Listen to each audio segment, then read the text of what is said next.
केवल 4 दिन पहले ही हरि प्रसाद का देहांत हुआ था। 12 दिन का शोक चल रहा था। एक दिन अचानक एक गाड़ी उनके घर के सामने रुकी। उसमें से एक व्यक्ति उतरा और शोक में बैठे लोगों के बीच जाकर बोला, कृष्ण प्रसाद के वारिस कौन कौन है? वहां से 30-40 लोग बैठे थे। सब उस अज्ञान व्यक्ति को झांकने लगे। कृष्ण प्रसाद के 3 बेटे भी वहां मौजूद थे। तीनों ने हाथ उठाकर कहा, हम इनके बेटे हैं, बताइए आपको हमसे क्या काम है? वो व्यक्ति तीनों को गौर से देखते हुए बोला, 20 साल पहले कृष्ण प्रसाद मेरे शहर में नौकरी करते थे। तब उन्होंने मुझसे कुछ रुपए उधार लिए थे। वह रकम अब ब्याज सहित 20 लाख रुपए हो चुकी है। मैं आज पैसे लेने आया हूँ।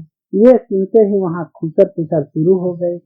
कृष्ण प्रसाद का बड़ा बेटा सुरेश, जो सरकारी नौकरी में था, खड़ा होकर बोला, आपके पास क्या सबूत है कि मेरे पिताजी ने आपसे पैसे उधार लिए थे? वो व्यक्ति मुस्कुराते हुए बोला, मैं वकील हूँ, इतना मूर्ख नहीं हूँ कि बिना सबूत के आऊं। मेरे पास लेन देन का अनुबंध पत्र है जिसमें आपके पिताजी ने अपने हाथ से विवरण लिखा है और हस्ताक्षर किए हैं। सुरेश ने तल्खी से कहा, मैं किसी अनुबंध को नहीं मानता। मुझे तो आप फ्रॉड लगते हैं। सालों तक चुप रहना और पिताजी के निधन के तुरंत बाद आ जाना, ये क्या है? अगर पिताजी ने पैसे लिए भी हों तो वह करार उनके साथ खत्म हो गया। मैं पैसे देने से साफ इनकार करता हूँ। कृष्ण प्रसाद का दूसरा बेटा रमेश, जो ठेकेदार था का काम करता था, वो भी खड़ा होकर बोला, वकील साहब, आप जिन पैरों से आए हैं उसी से वापस लौट जाइए। अगर पैसे चाहिए थे तो पिताजी के जीवित रहते आते। उन्होंने हमें कभी नहीं बताया कि उन पर कोई कर्ज है।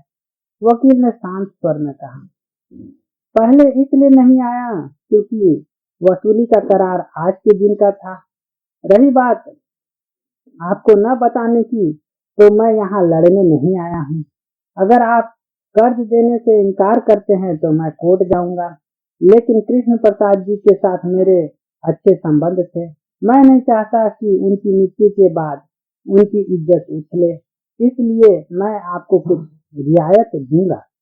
कर्ज चुकाने के लिए हाँ तो करिए। तीनों बेटे चुप रहे, किसी ने हिम्मत नहीं दिखाई। वकील ने फिर कहा, यहाँ आपके समाज के लोग और रिश्तेदार बैठे हैं। क्या आपको अपने पिता की इज्जत प्यारी नहीं है? तभी कृष्ण प्रसाद का छोटा बेटा विनोद खड़ा होकर बोला, सबूत दिखाइए, मैं पिताजी का कर्ज चुकाने को तैयार हूँ। यह सुनते ही विनोद की पत्नी, जो उसे दरवाजे पर खड़ी सब सुन रही थी, दौड़कर आई और अपने पति का हाथ पकड़कर अंदर की ओर ले गई। उसने कहा, यह आप क्या कर रहे हैं? इतनी बड़ी रकम कहाँ से लाएंगे? हमारे पास तो 20,000 रुपए भी नहीं है। आपके भाई संपन्न होकर भी चुपचाप है, फिर आप क्यों बोझ ले रहे हैं? विनोद के पास सिर्फ थोड़ी सी जमीन थी जिससे वह छोटा मोटा काम कर गुजारा करता था। उसके दोनों बड़े भाई सुरेश और रमेश सुखी और संपन्न थे। सुरेश की सरकारी नौकरी थी और रमेश का कारोबार अच्छा चलता था।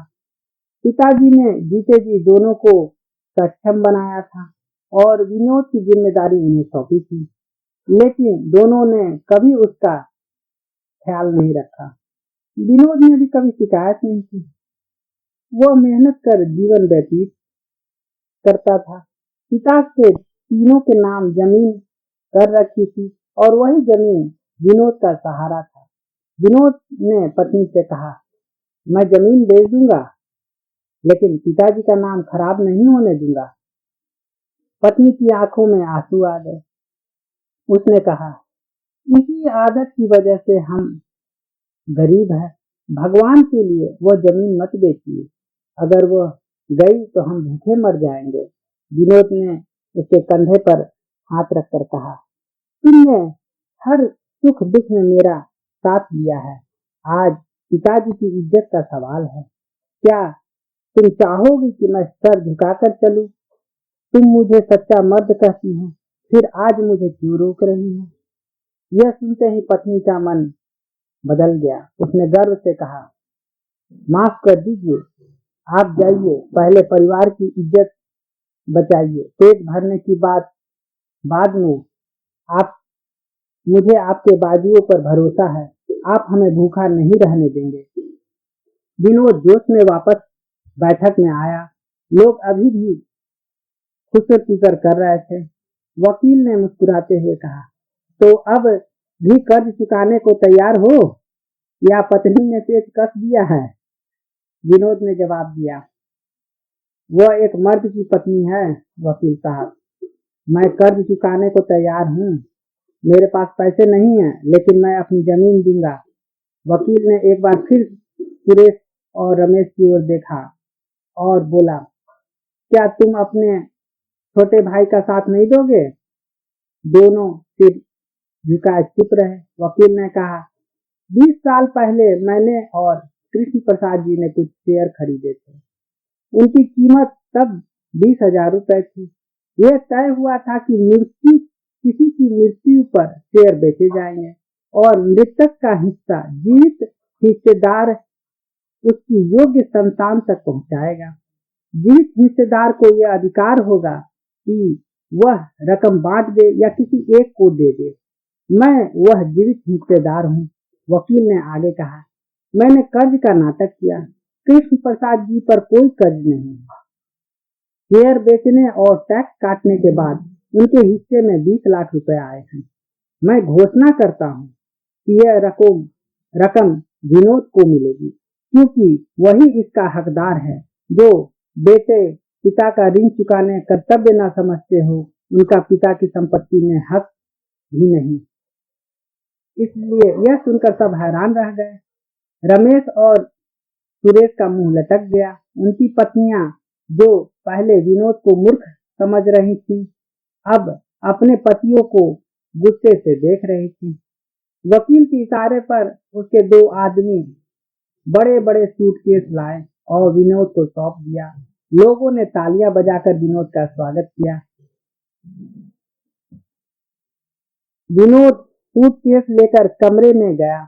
उसकी पत्नी दौड़कर आई और भरी आंख से बोली, आज समझ में आ गया, सच्चाई और ईमानदारी के रास्ते में कांटे मिलते हैं, लेकिन ईश्वर एक दिन सुनता जरूर है, और जब सुनता है तो थप्पड़ फाड़ के देता है। दोस्तों, अगर ये कहानी आपको पसंद आई है तो हमारे वीडियो को लाइक और चैनल को सब्सक्राइब जरूर करें। इसको करने से हमें ऐसे और भी कहानियां लाने का मोटिवेशन मिलता है। तो like and subscribe my channel.